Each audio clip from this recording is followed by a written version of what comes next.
ইন্নাল্লাহা আলা কুল্লি শাইইন কাদির। নিশ্চয় আল্লাহ তাআলা আলা কুল্লি শাইইন সমস্ত জিনিসের উপরে কাদির সর্বশক্তিমান। আমি এই আয়াতাংশের তাকিব করার চেষ্টা করব ইনশাআল্লাহ।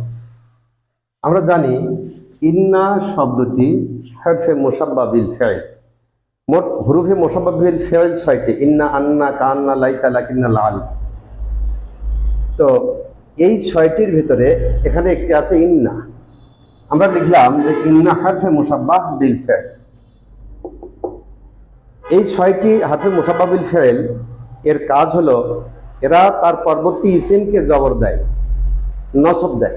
ইন্নাল্লাহা, ইন্না এবং তার মুসাব্বাহ বিল ফাইল যেগুলো আছে হরফে মুসাব্বাহ, ইন্না, আন্না, কান্না, লাইতা, লাকিন্না, লাল, এই ৬টি তার পরবর্তী ইসিমকে জবর দেয়। আমরা এখানে ইন্নাল্লাহা, ইন্না আসার কারণে এটা জবর হয়েছে, সুতরাং এটার নাম হলো ইসমে ইন্না। আমরা এই অংশটুকু ইসমে ইন্না যেটা যখন হবে আমরা বুঝতে পারলাম, তখন তার পরবর্তী অংশটা আলা কুল্লি শাইইন কাদির, এই অংশটা অবশ্যই খবর ইন্না। তবে এটা বিশ্লেষণ করার পরে আরো কিছু বিষয় মেনটেন করার পরে আমরা সর্বশেষ ওটা খবর ইন্না আনবো। যেহেতু এটা ইসমে ইন্না, অবশ্যই আলা কুল্লি শাইইন কাদির এটা খবর ইন্না। কিভাবে হবে এটা আমরা এখন বিশ্লেষণ করার চেষ্টা করব। আমরা জানি আলা হলো হরফে জার, আলা হরফে জার। হরফে জারের পরে যে শব্দটি আসে তার পরে হয় জের, মাজরুর হয়। কুল্লি, এখানে এটা হয়েছে কুল্লি। আবার এই কুল্লি শব্দটি হলো মুদাফ এবং শাইইন হলো মুদাফ ইলাইহি। মুদাফ এবং মুদাফ ইলাইহি, মুজাফ জের জবর পেট যে কোনো গ্রহণ করে, তার আগের আমেল অনুযায়ী মুজাফ কখনো জের, কখনো জবর, কখনো পেশ গ্রহণ করে। যেহেতু আলা হরফে জার আছে তাই মুদাফে এখানে জের হয়েছে। শাইইন এটা হলো মুদাফ ইলাইহি। মুদাফ ইলাইহি তার প্রমাণ মুজাফ এবং মুদাফ ইলাইহি। মুদাফ ইলাইহিতে সর্বদা জের হয়। আমরা শাইনের নিচে এখানে জের দেখেছি, সুতরাং এটা হলো মুদাফ ইলাইহি। মুদাফ এবং মুদাফ ইলাইহি। এখন এই মুদাফ আর মুদাফ ইলাইহি মিলে, যেহেতু আলা হরফে জার, তাহলে মুদাফ এবং মুদাফ ইলাইহি মিলে এখানে হরফে জারের পরে এই অংশটুকু হলো মাজরুর। তাহলে হরফে মুদাফ মুদাফ ইলাইহি মাজরুর। এবার দার এবং মাজরুর মিলে মুতাআল্লাক। মুতাআল্লাক কোন ফাইলের মুতাআল্লাক? এখানে আছে দেখ কাদির, কাদিরুন ফাইলুনের ওজনে, এটা হলো ইসমে ফাইল মুবালাগা।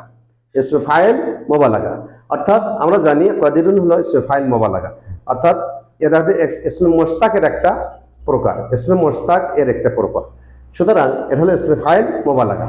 ইসমে ফাইল মুবালাগা এটা এক ধরনের শিবহু ফাইল, অর্থাৎ ইসমে মুশতাক যে ৭ প্রকার, ইসমে ফাইল, ইসমে মাফউল, ইসমে তাবজিল, ইসমে আলা, সিফাতে মুশাব্বাহ, ইসমে ফাইল মুবালাগা, ইসমে জরব, এগুলো মূলত শিবহু ফাইলের কাজ করে, শিবহু ফাইলের কাজ করে।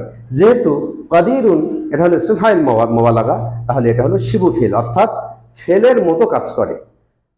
আমরা জানি যদি প্রত্যেকটা ফেলের ভেতরে একটা করে দমির ফাইল হিসাবে কাজ করে, যেহেতু কাদিরুন শিবু ফেল, তাহলে এই ফেলের ভিতরে একটি ফাইল দমির হিসাবে আছে, আমাদেরকে ধরে নিতে হবে। তাহলে এই কাদিরুন শিবু ফেল প্লাস ফাইল, আমরা কি পেয়েছি? মুতাআল্লাক পেয়েছি। আর এখানে কাদিরুন ফেল প্লাস ফাইল, ফেল প্লাস ফাইল প্লাস মুতাআল্লাক মিলে জুমলাতুন ফেইলিয়া, জুমলাতুন ফেইলিয়া হয়ে সর্বশেষ খবর হয়েছে।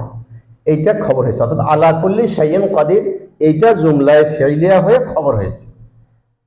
খবর হয়েছে ইসমে ইন্না এবং খবর ইন্না, এটা খবর হয়েছে। এখানে এটা ইসমে ইন্না এবং এটা খবর ইন্না মিলে জুমলায় ইসমিয়া হয়েছে। তাহলে আমরা ইন্নাল্লাহা আলা কুল্লি শাইইন কাদির, আমরা এর তারকিবটা বুঝে নিলাম যে আলা হরফে জার, এরপরে যে শব্দটি আসে তারপর জের হয়, এখানে জের হয়েছে। যেহেতু কুল্লি শাইইন এখানে জের হয়েছে, এরাব গ্রহণ করে বিভিন্ন রকম, এটা হলো মুদাফ, এবং এক্ষেত্রে এখানে মুদাফ হওয়ার কারণে তারপরের শব্দটি অবশ্যই মুদাফ ইলাইহি। মুদাফ ইলাইহিতে সর্বসময় জের হয়। মুদাফ মুদাফ ইলাইহি মিলে যেহেতু হরফে জারের পরে এই দুটো মিলে অবশ্যই একটা মাজরুর হবে। হরফে জারের নাম পরে সেটা নাম হলো মাজরুর। জার এবং মাজরুর, হরফে জার আর মাজরুর মিলে মুতাআল্লাক হয়েছে। কাদিরুন ইসমে মুশতাকের ৭ প্রকারের ভিতরে একটি, এবং এটা হলো শিবু ফেল। শিবু ফেলের ভিতরে একটা ফাইল থাকে, ফেল এবং ফাইল, শিবু ফেলের ভিতরে যে ফেল এবং ফাইল, ওই ফাইল আর এই মোতাল্লাক মিলে জুমলা ফেলিয়া খবর ইন্না হয়েছে, খবর ইন্না আর এই ইসমিন্না এবং খবর ইন্না মিলে জুমলা ইসমিয়া হয়েছে। আসসালামু আলাইকুম।